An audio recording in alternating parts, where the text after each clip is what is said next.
At 54 years old, Linda Harris thought she had reached a point in life where surprises were a thing of the past. Her days followed a quiet rhythm: wake up, make coffee, check her garden, and spend the evenings watching the same shows she and her late husband, Tom, used to enjoy. Her house in Ohio was warm but empty. The laughter that once filled it had turned into echoes of memory. Her son, Ethan, was 26, full of life, and working hard to build a future. He visited when he could, always bringing joy, and sometimes, chaos, with his best friend, Ryan Matthews.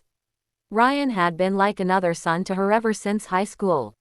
She had seen him grow from a shy teenager into a kind, dependable young man. That summer, Ethan had to travel for work for 2 months, leaving Ryan behind to look after the house while contractors finished the renovation of the guest room. "Mom," Ethan had said before leaving, "Ryan will check in on you.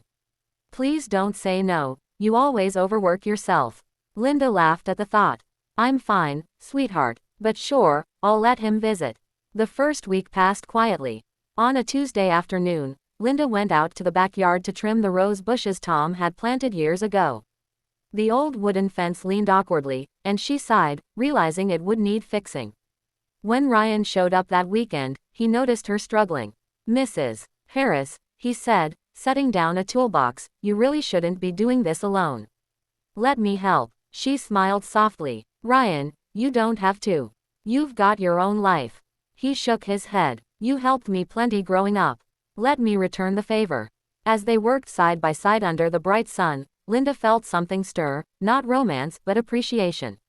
Ryan's kindness reminded her of the simple good still left in people. His laughter was light, and he had that rare ability to make silence feel comfortable.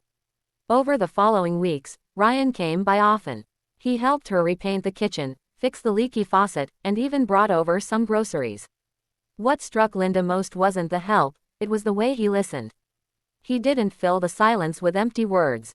When she talked about Tom, he didn't try to fix her grief.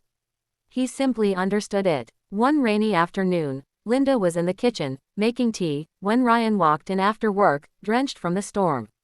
She laughed as he shook off the water like a puppy. "You'll ruin your shoes," she said, handing him a towel. He smiled, wiping his hair. "I'm fine. I just didn't want you to feel alone today."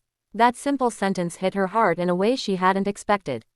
She realized how deeply loneliness had settled in her life, so deeply that kindness now felt unfamiliar. As summer deepened, so did their friendship. They planted vegetables in the backyard, shared homemade dinners, and talked for hours about life, dreams, and loss. Ryan confessed he missed his parents, who lived out of state. Linda told him about the guilt she carried for not doing more before Tom's illness. "You did your best," Ryan said one night, his tone sincere. "Sometimes, we just can't control what happens. But we can choose how we live after." It was a sentence that stayed with her for weeks. When Ethan returned home in late August, he was surprised to see the house transformed. The once faded walls were bright again. The garden bloomed beautifully, and most importantly, his mom looked happy. "Wow, Mom," Ethan said, looking around. "You and Ryan really did a lot." Linda chuckled. "We made a good team." Over dinner that evening, the three of them laughed like old times. Ryan had become like family again. But later, as Ethan and Ryan prepared to head out for the night, Ryan paused at the door. He looked back at Linda and said something that would change the way she saw herself forever. "Linda," he began carefully, "I know you probably don't realize this, but you've changed my life this summer. You reminded me that kindness matters.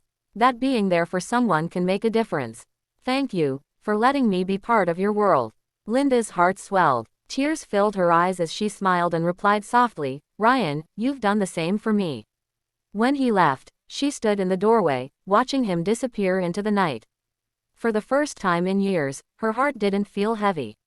In the weeks that followed, Linda began volunteering at a local community center. Inspired by Ryan's words, she helped other widows rebuild their confidence. She started a small gardening club for older women who needed a reason to get out of the house. Her home, once quiet, now overflowed with laughter and life again. Months later, when Thanksgiving came around, Ethan invited Ryan to dinner. As the table filled with food, laughter, and gratitude, Linda looked at both young men and realized how much she had grown. Life hadn't ended when Tom passed, it had simply changed shape. After dinner, as she stood on the porch with Ryan, she thanked him again.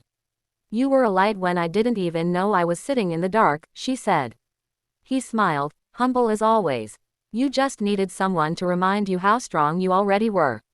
Linda watched the night sky, feeling peace wash over her. The stars seemed brighter that evening, or maybe it was just her heart finally learning how to glow again. Years later, Linda would often tell her story to others, not as a tale of loss, but as one of rediscovery. She'd talk about the summer her son's best friend reminded her what it meant to live again. Because sometimes, change doesn't come from grand gestures or romantic endings. It comes from a simple act of kindness, spoken at just the right time. And for Linda Harris, those words had changed everything.